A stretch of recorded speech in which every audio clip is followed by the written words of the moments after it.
राधे राधे भक्तों, आप सभी का स्वागत है हमारे चैनल लाडली जी ब्लॉग में। और आज हम आपको रमा एकादशी व्रत कथा सुनाएंगे। कार्तिक मास के कृष्ण पक्ष की एकादशी। धर्मराज युधिष्ठिर बोले, हे भगवान, आप मुझे कार्तिक मास के कृष्ण पक्ष की एकादशी की कथा सुनाइए। इस एकादशी का क्या नाम है, इसका व्रत करने से कौन सा फल मिलता है, सब विस्तार पूर्वक कहिए। भगवान श्री कृष्ण बोले, हे राजन, कार्तिक मास के कृष्ण पक्ष की एकादशी का नाम रमा है। के व्रत से समस्त पाप नष्ट हो जाते हैं। इसकी कथा इस प्रकार है। प्राचीन काल में मुचुकुंद नाम का एक राजा राज्य करता था। उसके इंद्र, वरुण, कुबेर, विभीषण आदि मित्र थे। वह सत्यवादी तथा विष्णु भक्त था। उसका राज बिल्कुल निष्कष्ट था। उसकी एक चंद्रभागा नाम की उत्तम लड़की उत्पन्न हुई। उसने उस लड़की का विवाह राजा चंद्रसेन के पुत्र शोभान के साथ किया।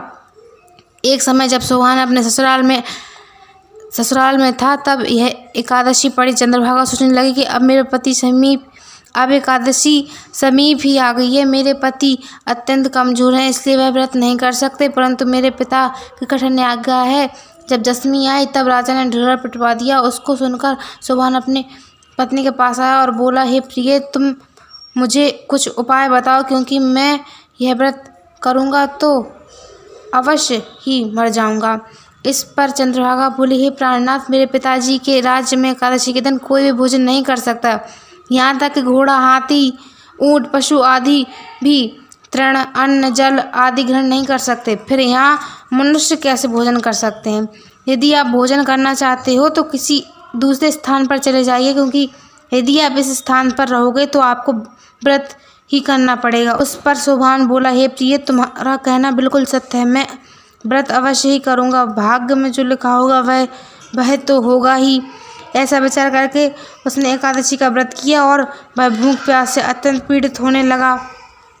सूर्य भगवान भी अस्त हो गए और जागरण के लिए रात्रि हुई। वह रात्रि शोभान को दुख देने वाली थी। दूसरे दिन होने से पूर्व भी शोभान ने संसार से चल बसा।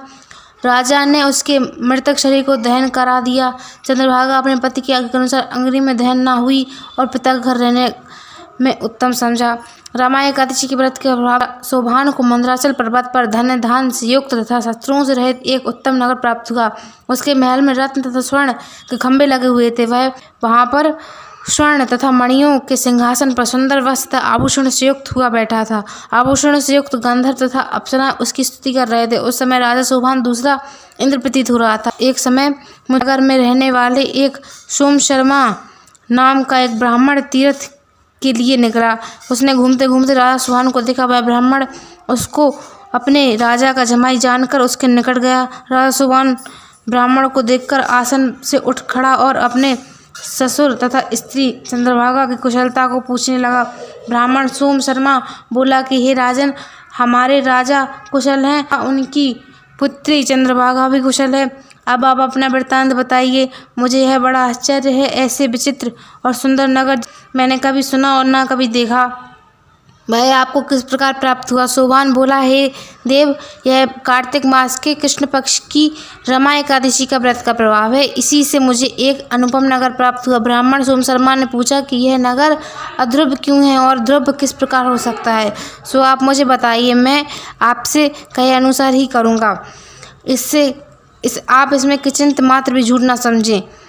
शोभान बोला कि हे देव, मैंने अश्रद्धापूर्वक व्रत किया, उसके प्रभाव से मुझे यह नगर प्राप्त हुआ, इसलिए मैं इसे अध्रुव मानता हूँ। यदि तुम इस वृत्तांत को राधा मुचुकुंद की पुत्री चंद्रभागा से कहोगे तो वह इसको ध्रुव बना सकती है। ब्राह्मण ने अपने नगर जाकर चंद्रभागा से समस्त वृत्तांत सुनाया। कन्या चंद्रभागा बोली कि हे ब्राह्मण, क्या आप वह सब वृत्तांत प्रत्यक्ष देख करके आए हैं या अपना स्वप्न कह रहे हैं?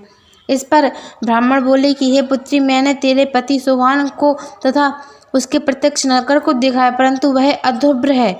तू कोई ऐसा प्रयास कर जिससे कि वह ध्रुव हो जाए। इस पर चंद्रभागा बोली कि हे महाराज, अब आप मुझे उस नगर में ले चलिए। मैं अपने पति को देखना चाहती हूँ। उस नगर को ध्रुव बना दूंगी। चंद्रभागा के वचनों को सुनकर वह ब्राह्मण सोम शर्मा उनको मंदराचल पर्वत के पास वामदेव के आश्रम में ले गए। वामदेव ने उनकी कथा को सुनकर चंद्रभागा को मंत्रों से अभिषेक किया। चंद्रभागा मंत्रों तथा व्रत के प्रभाव से दिव्य देह धारण करके पति के पास चली गई। ने अपनी पत्नी चंद्रभागा को देखकर प्रसन्नता पूर्व उसे वाम अंग में बिठाया। चंद्रभागा बोली, हे प्राणनाथ, अब आप मेरे पुण्य को सुनिए। जब मैं अपने पिता के गृह में 8 वर्ष की थी, तब से मैं एकादशी का व्रत करने लगी हूँ। उन्हीं व्रतों के प्रभाव से आपका यह नगर ध्रुव हो जाएगा और समस्त कर्मों से युक्त होकर प्रलय के अंत तक रहेगा। चंद्रभागा दिव्य रूप धारण करके तथा दिव्य आभूषणों से सजकर अपने पति के साथ वहाँ आनंद पूर्वक रहने लगी। हे राजन, यह मैंने रमा एकादशी का महत्व कहा है। जो मनुष्य रमा एकादशी के व्रत को करते हैं, उनके समस्त पाप नष्ट हो जाते हैं, और जो रमा एकादशी के महत्व को सुनते हैं, वे अंत में विष्णु लोक को जाते हैं। यदि आपको वीडियो अच्छी लगी हो तो चैनल को सब्सक्राइब करें, वीडियो को लाइक करें और ज़्यादा से ज़्यादा शेयर करें।